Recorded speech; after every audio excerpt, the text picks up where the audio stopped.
evening and welcome to this public budget meeting and hearing for the Readfield Select Board and Budget Committee. I'll call the meeting to order at 7:43. 43? 6:43. At 6:43. I'm looking at the 7. If you would join me in the Pledge of Allegiance.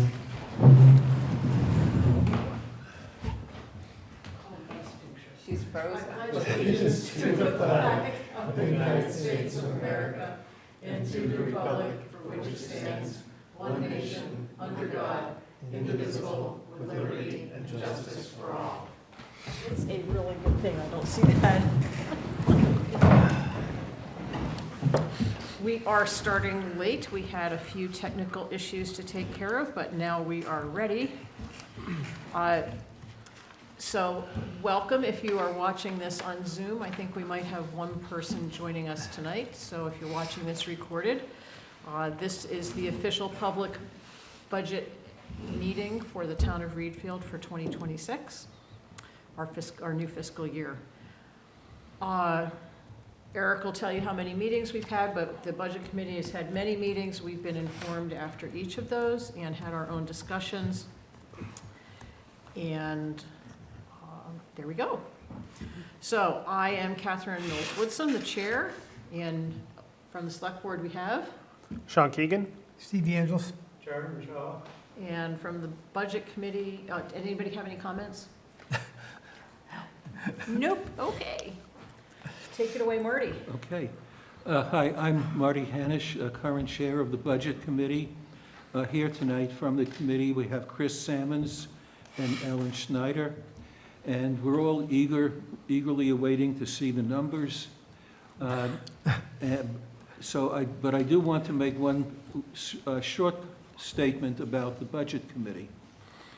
The purpose of the Budget Committee is to add some non-board and non-employee insight into the budget. We're really like representatives of the public, observing how the budget gets put together and asking questions along the way that we think would be important to the members of the public when they get to vote on the budget. And we had 8 meetings so far, not counting tonight. And without going into any numbers, I can tell you that Eric has done a very good job on the budget. Everything has been explained to us. It's always difficult. This year there's a lot of uncertainty, but we think that that Eric and his staff have put together a very reasonable budget. Thank you, Marty. Is there anyone online who'd like to make any comments? Seeing none, we will move forward. So we've had 17 public meetings and discussions to help develop and discuss the budget since October. There has been review and comments by member of the public, boards and committees, the budget committee, and the select board. We've reviewed all the budget details for departments and divisions, and we've reviewed and revised the 5-year capital plan and supporting policy.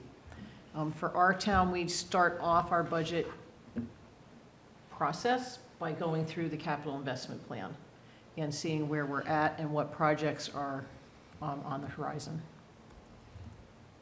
Marty, back to you. Bottom of that page. Okay. The public budget meeting goals. This is to present the budget for 2025-2026 for the municipality. We're hoping to hear and be able to answer any questions, concerns, and comments relating to the budget. We're also looking to highlight and discuss key warrant articles relating to the land use ordinance, and to provide information on the upcoming town meeting and secret ballot vote.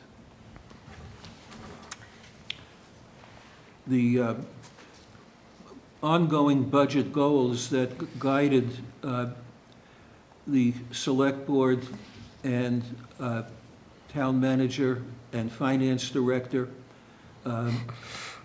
include to maintain fiscal responsibility and spend conservatively, fund all needed and necessary expenses to maintain our town and programs, to minimize budget impacts on taxpayers, maintain a stable and sustainable level of debt, use fund balances responsibly, utilize a long-range capital planning process, to consider the town budget separate from the school and county budgets, although they figure very heavily into the funds we need to collect, and to work together towards the public good.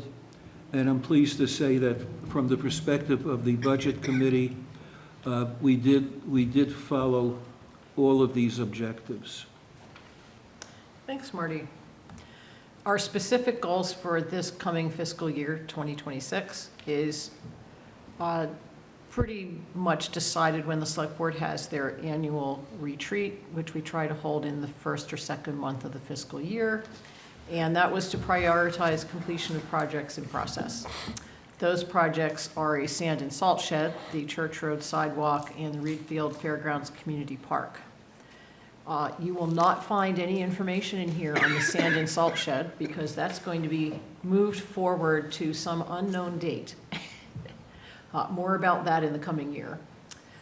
We wanted to improve the municipal use of technology, and Jaren worked a lot with Eric, who worked a lot with his employees, and we've made tremendous progress on that aspect. We continue to improve communication and collaboration in the budget process.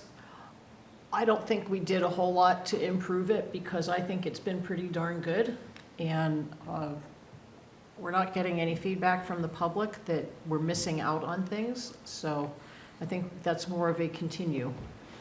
And we wanted to better define capital projects and further develop the capital investment plan, which, as I noted earlier, we do in the fall every year.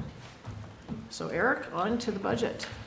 Okay, thank you. So I'll start talking about the big picture, which includes two key items, property values and the mill rate. And this year, as in years past, we are factoring our property values in order to keep pace with the state of Maine. We're looking at a 25% factor applied to residential and commercial properties.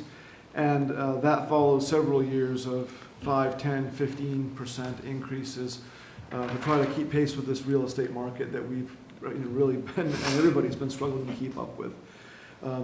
This is our 5th year of doing that.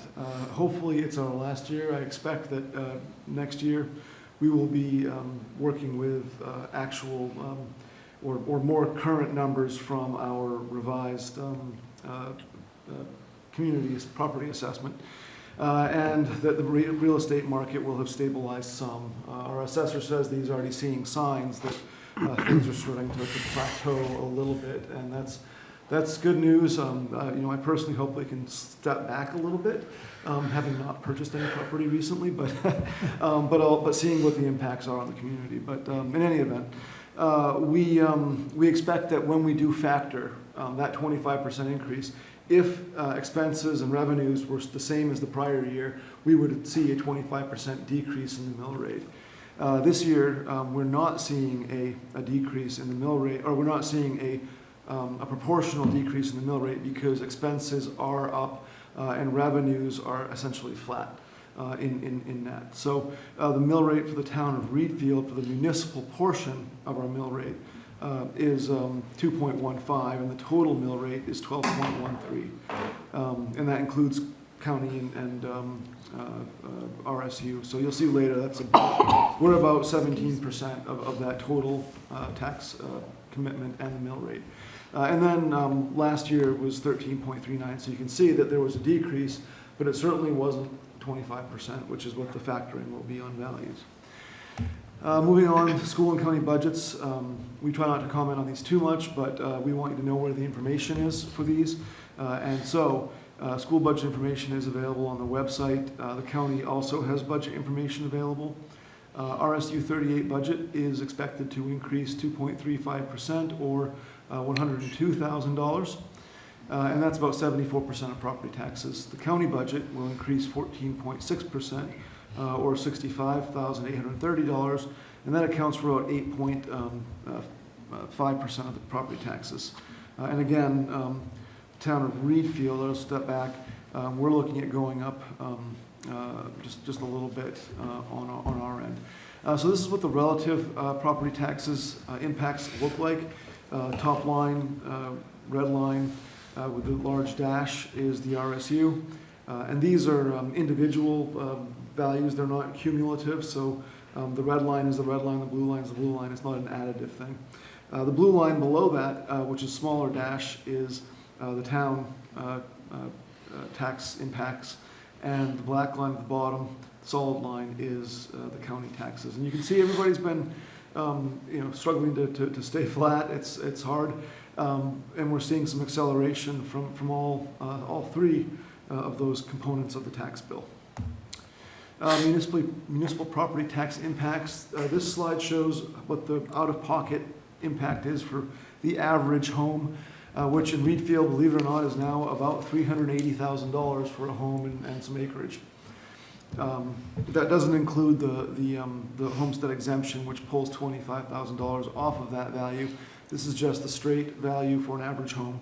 And the impact is around $816 or $817 for the average resident, and that is about a $63 increase from the prior year, so about 9.3%.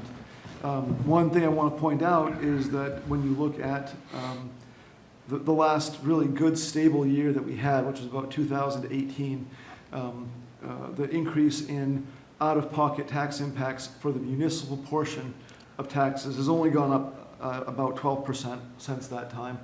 And that is a good thing because it's kept taxes low for a fairly long time. However, it's a bad thing because it might not have been enough. Looking at things and seeing where we are now, not keeping pace with inflation, we've been able to find efficiencies, but it is catching up with us a little bit. And we're seeing that with this year's budget, and we'll see it again in future years as we try to balance all of this out. But the message I have from this is we've done as well as we can for as long as we can with the resources we have available. And here we are. So I'll move on to fund highlights, and this is where we talk about those reserve balances that we use to help stabilize the budget. And they contribute to not only the stabilization of the budget, but also helping to cover the cost of capital improvements. And these are the balances that I'll show you coming up are conservative, but they're based on audits and reconciled data. So we have a pretty good idea of what these fund balances look like. We just need to make sure that we track them. And this year, we've actually started to do a bit of a projection multiple years out to help us really hone in on that stabilization, again, because of how important it is for the tax rate. And so due to intended use, those balances have begun to drop, and that's one reason why we're paying more attention. The use of the undesignated fund for this year is down by about $11,650, and the use of a designated fund is down by $25,000. Those are modest. I expect that the use of the undesignated fund will drop even more in future years. We do have a policy that says that we should maintain 2/12 of our expenditures for the total budget, including RSU and county, in reserve, in undesignated funds, and we will meet that policy this year. Next year is going to be a little bit closer. And so this shows our trajectory. The red bars, which are the bars on the right, on the left, are the fund balance, and that includes things that are already assigned, right? So things like capital reserves for special projects that are dedicated, those are the dedicated reserves. And on the right-hand side, the blue columns, that is the unassigned fund balance. That's the money that's available for, again, that 2/12 policy, but also for things like investing maintaining cash flow as we go up and down through the course of the year, with taxes coming and going and expenses coming and going. And the star, it just indicates the current year we're in. So you can see that we're very close to an inflection point, and that we are working to try to increase gradually, again, our assigned fund balances, and kind of slow the use and descent of those unassigned fund balances. The current budget and long-term debt service picture is also very important. Debt service is another resource we have for stabilizing the budget and paying for capital projects. And we've done very well with this in years past. We've been able to reduce this, but also instead of putting money into paying for bonds, a lot of it's going into reserves and is being expended as we go. So there's some value in that in certain cases, but we do have a very low debt load and certainly could take on more. But then the debt payments do become a factor. So what we see is we're in the middle of a kind of a gradual decline for debt service, and we will have another payment in a few years that'll drop that even more. But this is what we want to see, is a gradual decline in debt. And in the future, we will need to be purchasing things like fire trucks, but that's hopefully 15, 20 years out before we have to get another one. And we've put a lot into municipal buildings lately, which has also kind of helped clear the deck for a few decades, I hope. So revenue highlights. I guess before I get into expense and revenue, any questions from either board? You've all heard this many times, but I just wanted to, anything you want to highlight, anything on those items? Great job. Okay, I'll keep going. Forgot my water, so I'm gonna have to go through this quick so I don't get thirsty. Is that how that works? In any event, revenue highlights. One of the things that we do see every year is an increase in our property tax base. And that's a result of things like new construction, renovation. Those improvements and new construction have slowed quite a bit. I expect they might even decline in the near future. But for right now, we're basically holding steady to prior years, and we only expect about a 0.75% tax base increase. State revenue sharing estimates are up slightly. That's based on experience and the numbers we've received from the state. And their data, I think, shows some stability going forward, maybe a slight decline in their revenues. But outside of legislative action or changes in the governor's budget, those should stay fairly stable, and I think that this 385 is pretty reliable. Investment income is up, in part due to more investments and relatively high yields. We do also see motor vehicle revenue being up by $25,000 to $650,000. Again, those are the budget numbers that have increased. I do expect we will not see that $670,000. And we might even be a little bit close at that 650 that we're budgeting currently, because we expect pretty significant tariff impacts that we're going to have to deal with. But hard to tell what's going to happen there. As Marty said, there's a lot of uncertainty, and we're just kind of going along with a fairly conservative approach, recognizing that things might not work out. In undesignated fund, use of designated fund balance, we have 21,000, and use of designated funds, we have 325. Undesignated. Did I do that right? No, they both say designated, don't they? There's a typo there. On the fund balances, the second one, the 325,000, should say undesignated funds, not designated. This table that I'm showing now just summarizes the basic changes in revenue by department. I highlighted the major ones. And what you see here is a 3.8% increase in revenues. That does include tax commitment as well. So on that first line, Department 10, Administration, or Division 10, excuse me, you'll see that tax amount is up significantly.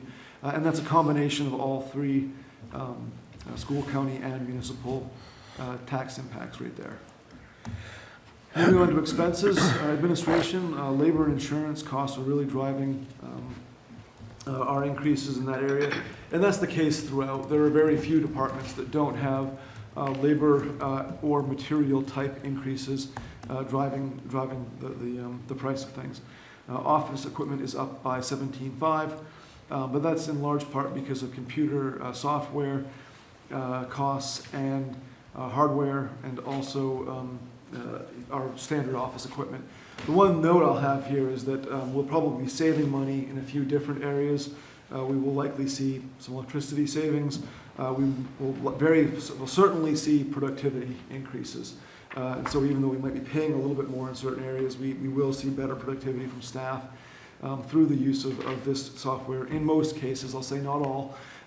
We're still kind of getting used to some of the bugs in the new Trio, but we'll get through that as well, just like everything else. Assessing is up to cover the full cost of online GIS software. Grant writing and planning was reduced by $5,000, and that's just a straight short-term budget cut. I hope that we can continue to put money into grant writing and planning, because those dollars pay a tremendous dividend in the end. If we are able to get support and be successful in grant writing, that's a payoff. So it's a short-term cut, I hope. Legal fees are down by $5,000, and that returns us to a normal level of spending of around $10,000.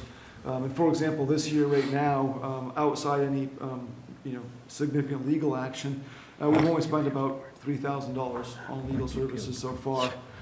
And we'll have town meeting, which adds a couple more. So we're actually in a pretty good spot with legal services, and I'm happy to report that we're finally back to normal on that. Maintenance department, we are up a net of about $2,000, and that's, again, labor and materials.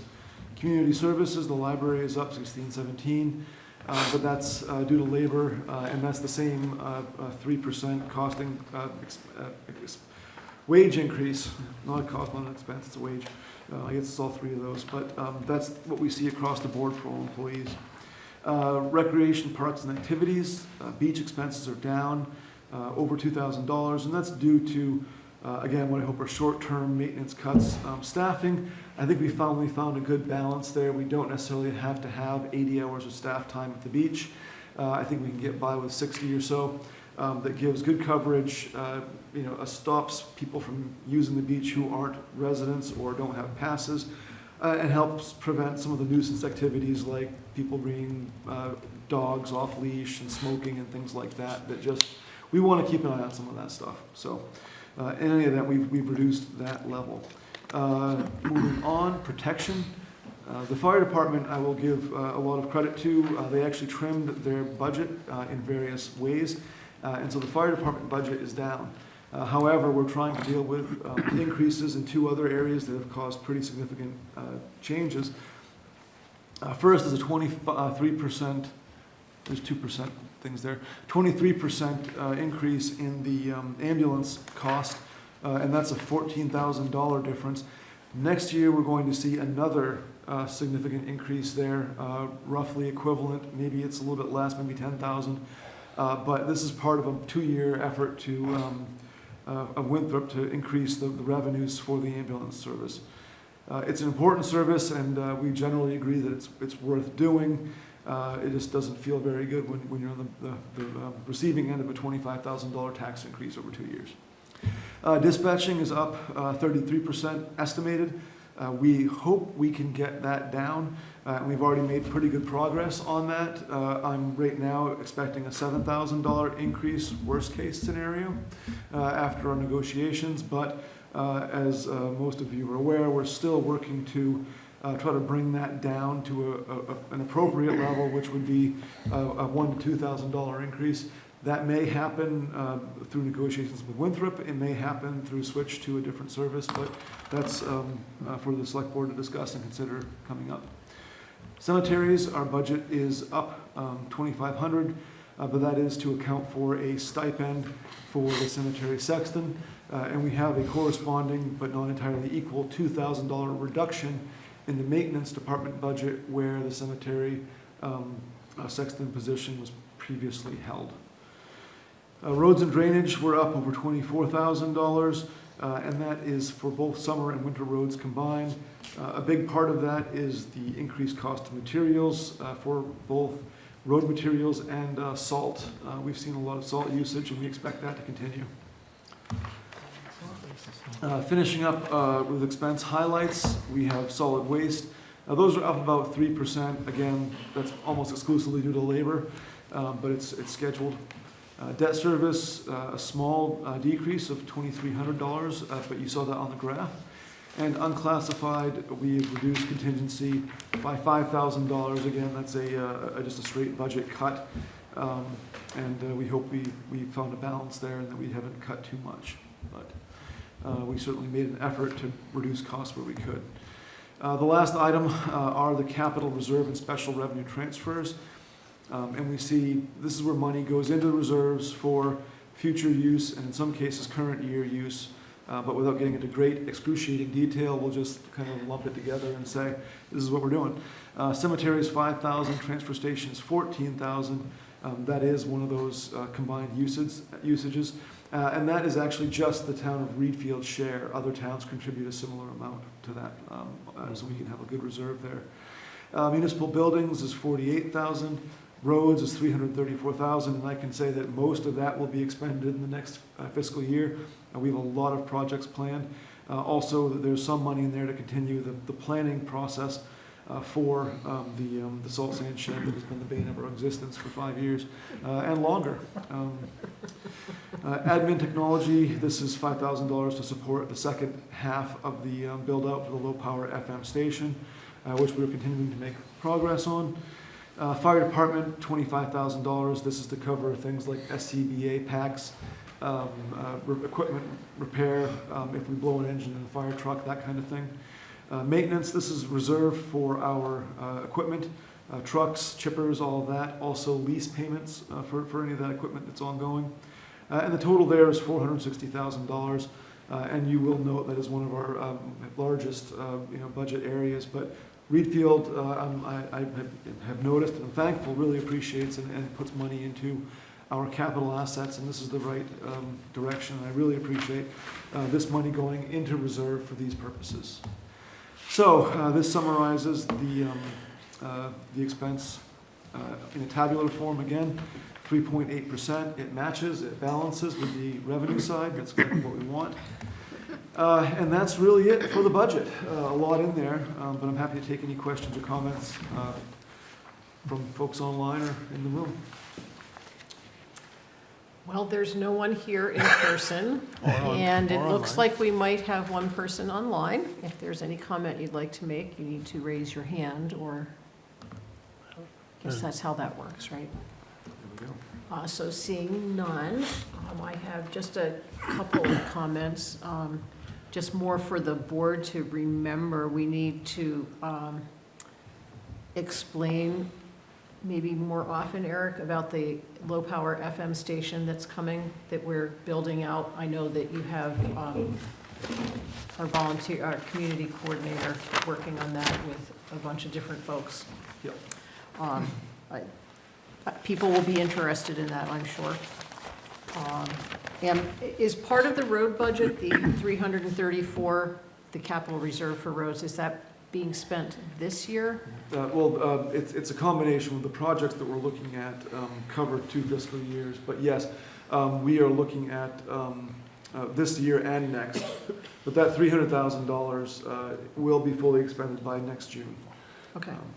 And that's all because we have the road management system where we're spacing out when roads need to be fixed, how much needs to be fixed on them, and trying to pull that together so that we get a good price for the work being done. Yeah, absolutely, and just make sure that we keep up with those investments. And then the road committee is an integral part of that, and I just want to thank them for their role in helping to direct that, because it's just an Excel spreadsheet, and along with some GIS backup to it. But they really give the eyes on the ground and professional guidance on that. So they really have been a big help in developing and managing that pavement plan. So. And I was noticing in our mailer, which I'm going to mention in a moment, but we're expecting to collect $650,000 in road and motor vehicle excise taxes, and that is used completely to offset our road expenses, either in the capital reserves for future projects or in current maintenance for summer and winter. So roads are a huge asset and a huge expense. And maybe if people really understand more that when they're paying their excise tax, you're helping to fix the roads right here in Readfield. That's useful and makes people feel better. I did want to point out, since I've been looking at it, everyone should be receiving, coming up, their mailer. Very cost effective. Eric was able to get this printed for 23 cents a copy, so please read it since it's so pricey. It's got a lot of great information in it. Eric flew through all of these things, but when you go into the center, you'll see that we have color coding for those of us who are not colorblind. But it's in italics where it's colored, so that is helpful. But there's a little bit of explanation for all of the things that Eric was just talking about. And you can bring these with you when you vote in person, or of course can use them when you're voting at home if you're doing absentee voting. So, Eric, I have a quick question. Is there a PDF version of that on our website? Not yet. It's that new. But Okay, it will be up shortly. Yes. perfect. Okay. I gave you a little breather there, Eric. So Thank you, I we're appreciate up it. to the next slide. Well, I think I'm done talking, so it should be all you now. there's a LUO comment. revisions. Oh, I guess I gotta talk about Hold that on, too. there's a Yeah. hold on, there was a comment in the chat. I think it was from Melissa, and I think she was thanking the budget committee. But I could only read the first line, and then it disappeared, so, Well, let me see if I Yay. can open that up. okay, great. Okay, there it's A back. huge thank you to the Budget Committee and Select Board for all your work on the budget. Library appreciates your time Oh. and attention, smiley face. Smiley face back. Well, we're very happy to accept the thanks. I can go through the LUO revisions for Eric. Thanks. So the planning board is in charge of the land use ordinance and any revisions it has. Primarily, the things that they revise on an annual basis are changes due to language changed by the state. And we need to make sure that our ordinances are compatible with what the state has for current language. And thus, they very carefully go through things and revise things, and they are all done publicly in meetings and then presented in their own public hearing, not here tonight, but that was held, I believe, at the end of March, maybe beginning of April. Several ordinances are adopted by reference in the land use ordinance, have not been updated in several years, and so they are in the town warrant this year. Those are a telecommunication tower ordinance, a noise standard ordinance, a solar ordinance, and the ordinance regulating storage and land application of sludge and other residuals. And there are probably a few that will need to go in every year because we have a long list of 20-something or more ordinances, so we try to stay on top of those. Those are explained in the mailer, and is that noticed when you're at the polling place? That's a question for Kristen. Yeah, okay. I believe they are. Should be, yeah. Yeah. It does say you can bring that page of the, with you also. Yeah, and I guess I will, yeah, say that the full ordinance revisions are available at the town office and at the public voting areas. Right. So, yeah. If anybody really wants to read them. So we are up to closing communications. Does the budget committee have anything, any member they'd like to Ellen, mention? Chris, anything you want to? No. Marty? I think we've discussed this with the Select Board before. I think one good follow-up to the budget process when the voting is over and things start to settle down would be to look at the fund balance policy, that 2/12 reserve. We're above that now, but Eric's projections, and that exhibit is not in this packet, show that we're going to gradually draw that down over time. And I think it's important that everyone have confidence that whatever our policy goal is, in terms of how much should be in that reserve, that everybody has confidence in that. Because at some point, there may be tension between further drawing on that reserve to keep the to keep the, I almost said dues, because I'm teaching now. Keep the property tax adjustments down on one hand, which is desirable, but also maintaining a good safety net, which is also desirable. So hopefully we'll have a lot of confidence in what that goal, what that target level ought to be. Thanks, Marty. Anyone from the select board? Okay. Teresa, you're the only person here that I'm going to qualify as town staff. Would you like to say anything? I'm all good. You're all good, okay. And we had our She one certainly is public good. comment given to us. So important dates, I guess so, before we do that, I just want to thank Eric and Teresa one more time. This is a long process. It actually starts in the fall, so they only get a few months off before we start planning again. And has the audit come in yet? Not yet. No. No. And so that's still to come, and the process is just always ongoing, but we really appreciate the effort and the time and the attention to detail that you both give to the town. I think that, I'm saying that for all of us here at the table. Yep. We're a For sure. very fortunate town to have the staff that we have, and we're very appreciative. As we will once again express in our Christmas gift baskets. I hope that's not the only way. Well, we'll provide a weekly paycheck, how's that? There we go. Okay, good. So May 12th, which is coming up in a few days, absentee municipal ballots will be available. The state and RSU ballots will be available a few days later. And on June 10th is town meeting by secret ballot. There is one article that takes place, right, to elect the moderator. Yes, so there's one article that's not Right. officially on the ballot, but it is taken care of on the floor. On the floor. And then the meeting is officially open, and at the end of voting, which I believe is 8 PM, is that correct? 8 a.m. to 8 p.m. Then the polls will close and everything will be tallied by the machine, and the school ballots will be counted by hand, and Kristen will post the results that evening online. So we thank everybody for being here tonight and for the members of the public that attended, and hope all of you watching this on YouTube at a later date Or All live, of or you. live. or All of you. live have found it very interesting. All of you. And with that, I will call the meeting to a close at 7:21.